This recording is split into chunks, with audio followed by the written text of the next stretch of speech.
a multidão. Para quem foi o Sermão do Monte? Cristiano, me ajude. Capítulo 5, versículo 1 e o versículo 2. Vendo Jesus as multidões, Perceba, Jesus viu a multidão, subiu ao monte e assentou-se. Aproximaram-se dele os seus discípulos. Quem se aproximou de Cristo? Os seus discípulos. O 2. E ele começou a ensiná-lo, dizendo: Perceba que, embora a multidão esteja ouvindo Cristo pregando no Sermão do Monte, Mateus 5, 1 e 2 é unânime em nos ensinar que o ensino do Sermão do Monte não era diretamente para a multidão. O ensino do Sermão do Monte era diretamente para os discípulos. Por quê?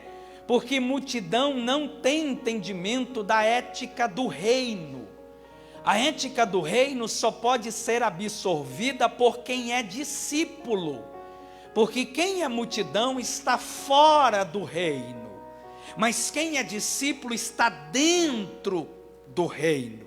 É por isso que o Sermão da Montanha tem sido chamado por alguns de a ética do reino, porque Jesus vai demonstrar no Sermão do Monte um novo jeito de viver, uma nova maneira de viver, uma nova forma de viver, cuja vida não é regida pelos valores de uma sociedade corrompida, por valores que foram e que são corrompidos, relativizados.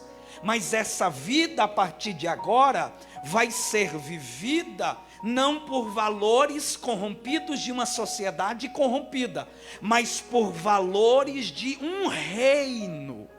E só vive uma vida sendo regido por valores do reino quem é discípulo do mestre.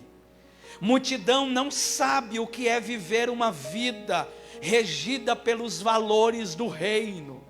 Viver uma vida regida pelos valores do reino é somente para discípulos, porque somente os discípulos de Cristo vivem uma vida regida pelos valores desse reino.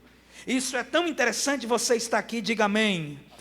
Isso é tão interessante que Jesus vai iniciar o sermão e ele vai ressaltar o que somos em detrimento do que temos. Para a gente correr na bem-aventurança, no versículo 3 até o versículo de número 13, Jesus vai ressaltar o que somos em detrimento do que temos. Aí no versículo 3 ele vai chamar-nos de humildes de espírito. Versículo 4 vai nos chamar dos que choram. No 5 ele vai nos chamar de mansos. No 6 vai nos chamar de famintos. No 7 vai nos chamar de misericordiosos. No 8 vai nos chamar de limpos de coração. No 9 vai nos chamar de pacificadores. Isso me empolga, sabe por quê? Porque Jesus inicia o Sermão do Monte valorizando o que somos, em detrimento do que temos. Por quê? Porque a ética do reino não cabe numa ética corrompida, de uma sociedade corrompida, cujos valores estão corrompidos. Por quê? Porque no império dos homens, nós somos valorizados por aquilo que nós temos. Quanto mais termos, mais seremos valorizados no império dos homens. Só que no reino de Deus a lógica é inversa. No reino de Deus eu não sou valorizado por aquilo que tenho. No reino de Deus eu sou valorizado pelo aquilo que sou. No reino de Deus você não é valorizado por aquilo que você tem. No reino de Deus você é valorizado por aquilo que você é. E o interessante então, resumindo para encerrarmos, é que Jesus ele vai dividir o Sermão do Monte em 6 níveis. E um dos tais é o capítulo 6, versículo 1 a 16, onde o propósito de Cristo é falar sobre o Sedacá. E o que é um Sedacá, Fábio? Sedacá era um termo hebraico que era utilizado pelos rabinos para se referir aos atos de justiça praticados dentro do judaísmo. Na percepção judaica entende-se que há diversos atos de justiça. E um dos atos, ou há 3 atos que são os principais. esmola, oração e jejum. Para o povo judeu, entende-se que esses três atos, o ato em orar, em jejuar e dar esmola, são os três atos de maior proeminência praticados dentro da mentalidade judaica. E se você examinar os primeiros 16 versículos do capítulo 6, os primeiros 18 versículos, você vai perceber que Jesus vai falar sobre esses três assuntos.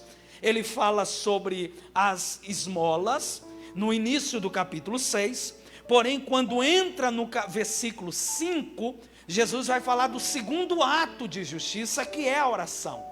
E ele constrói essa perspectiva do 5 até o 8, versículo 8. Quando entra no 9, que foi o que lemos, ele vai exemplificar aquilo que ele está ensinando, e ele entra então com uma oração. E a oração é simples e ao mesmo tempo profunda. E ele inicia a oração dizendo: Pai nosso que estais nos céus, santificado seja o teu nome, venha o teu reino, seja feita a tua vontade, assim na terra como no céu. Eu não sei se você conseguiu perceber, mas nesses dois versos que lemos, há aqui diversos valores do reino. Primeiro valor, ele inicia o verso 10 utilizando o verbo vir conjugado no presente do subjuntivo, e ele inicia dizendo: venha o teu reino. O interessante é que essa palavra venha, no original do texto, é um termo grego chamado de erkomai. O que quer dizer erkomai? Erkomai possui duas variantes, e eu queria que você muito redobrasse a sua atenção para entender isso. Primeira variante, estabelecer. Segundo, se manifestar. Ou seja, a ideia de venha ali é algo que se estabelece e algo que se manifesta. Exegetas entendem então que esse fato de se estabelecer, ele ocorre no nosso interior. Esse fato de se manifestar, ele ocorre no nosso exterior. Então é Jesus dizendo: venha o teu reino. E o que é venha o teu reino? É Jesus dizendo: estabeleça o teu reino no meu interior, para que o teu reino se manifeste no meu exterior. Essa é a oração de Jesus, porque possui então a conotação de estabelecido do lado de dentro para se manifestar do lado de fora. Isso é tão interessante, eu gosto disso, porque a ordem textual pressupõe a ordem cronológica, ou seja, só dá para se manifestar exteriormente se primeiro se estabelecer interiormente. Se o reino de Deus não estiver se manifestando exteriormente a partir de você, pode ser um indicativo de que o reino não se estabeleceu dentro de você. Porque quando o reino de Deus se estabelece dentro de mim, ele precisa se manifestar fora de mim. E é isso que Jesus está nos ensinando. Por quê? Porque o reino de Deus se estabelece no nosso interior. Cristiano, Lucas 17, versículo 20 e 21. E porque o reino de Deus se estabelece no nosso interior, eu tenho mais 10 minutos. Porque o reino de Deus se estabelece no nosso interior, porque o reino de Deus não está em lugares. O reino de Deus não está em coisas. O reino de Deus estão em pessoas. Quem está dizendo isso não é o Fábio, quem está dizendo isso é Jesus. Lucas 17, 20 e 21, Cristiano. Interrogado pelos fariseus sobre como havia de vir o reino de Deus, respondeu-lhes: o reino de Deus não vem com aparência visível, nem dirão ei-lo aqui ou ei-lo ali, porque o reino de Deus está dentro de vós. É Jesus ensinando para os religiosos da sua época que o reino de Deus não se manifesta em lugares. O reino de Deus não se manifesta em coisas. O reino de Deus é estabelecido dentro de pessoas. Aí dentro de você há o estabelecimento do reino de Deus. O reino de Deus está escondido dentro de nós. E sob essa analogia tem uma parábola que me encanta muito, que é a parábola do tesouro escondido. Mateus 13, 44, Cristiano. Mateus 13, 44. Mateus 13, 44. O reino dos céus é semelhante a um tesouro escondido num campo. Aí tá bom, Cristiano. Perceba, o reino dos céus é semelhante a um tesouro escondido num campo. A ideia de campo ali no termo original é um pedaço de terra. É Jesus dizendo, dentro desse pedaço de terra há um tesouro. E sabe o que é interessante? É que o ser humano, à luz de Gênesis, ele foi formado por dois elementos. O primeiro, um elemento corpóreo, pó da terra. Segundo, elemento espiritual, fôlego de vida. Partindo do princípio desse elemento corpóreo, o homem é sido identificado na construção do Novo Testamento e do Antigo Testamento como um pedaço de terra que recebeu dentro de si o fôlego de vida. Aí Jesus, em Mateus 13, está ensinando as parábolas do reino. E aí quando chega na parábola do tesouro escondido, ele está dizendo que o reino é semelhante a um tesouro que está escondido dentro de um pedaço de terra. Quem é esse pedaço de terra? Sou eu. Quem é esse pedaço de terra? É você. Isso é o reino de Deus. É Deus escondendo tesouros em pedaços de terra. Isso é o reino de Deus. Portanto, quem carrega os valores do reino, carrega dentro de si tesouros. Você pode morar de aluguel, mas dentro de você existe tesouros do reino de Deus. Às vezes nós não temos o que queremos, mas dentro de nós existem tesouros que são o reino de Deus. Deus escondeu dentro de você tesouros. Aí dentro de você há tesouros de Deus. E eu vou encerrar no segundo. Jesus diz, seja feito a tua vontade. Ele começa dizendo, venha o teu reino. Ou seja, se estabelece interiormente, se manifesta exteriormente. Aí ele diz, e já que o teu reino se estabeleceu e se manifestou, ele conclui dizendo, seja feita a tua vontade. Interessante é que Jesus não diz, seja feita a tua vontade, e depois diz, venha o teu reino. Primeiro ele diz, venha o teu reino, para depois dizer, seja feita a tua vontade. Por quê? Porque quando o reino de Deus se estabelece nas nossas vidas, posso lhe dizer algo? Não há espaço para as nossas vontades. Quando o reino de Deus se estabelece dentro de você, a sua vontade é crucificada. Quando o reino de Deus se estabelece dentro de mim, dentro de nós, as nossas vontades são crucificadas. Por quê? Porque no reino de Deus não há espaço para a vontade humana. No reino de Deus é o lugar onde a vontade divina impera. É a essência do seu governo em nossas vidas. Paulo entendeu tanto isso, que ele vai dizer assim, eu já estou crucificado com Cristo. Portanto não vivo mais eu, mas Cristo vive em mim.